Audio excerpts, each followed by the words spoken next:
আমি এখন দাঁড়িয়ে আছি পিরোজপুর জেলার নাজিরপুর থানার ১ নং মাটিভাঙ্গা ইউনিয়ন ৯ নং ওয়ার্ড। আমার পিছনে যে আপনারা যে রাস্তাটা দেখতেছেন এটা হলো আমাদের চলাচল করার রাস্তা।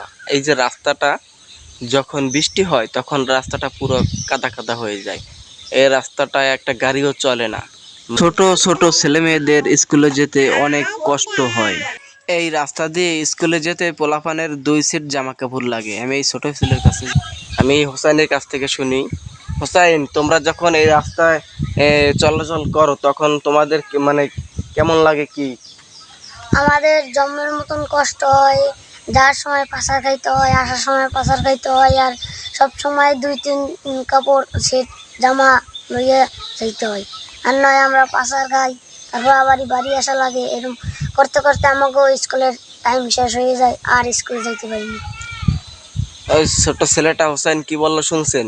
যে স্কুলে যাওয়ার সময় ২ সেট জামা কাপড় নিয়ে যেতে হয়, তা না হলে পাচার খেয়ে বাড়িতে ফিরে আসতে হয়।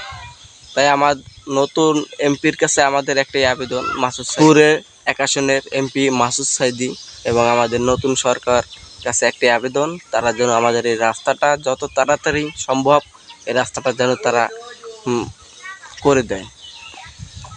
আমাদের দুঃখের কোনো সীমা নাই এই রাস্তাঘাটের জন্য। আমাদের দুইটা কষ্ট, একটা হলো পানির কষ্ট, একটা হলো এই রাস্তাঘাটের কষ্ট।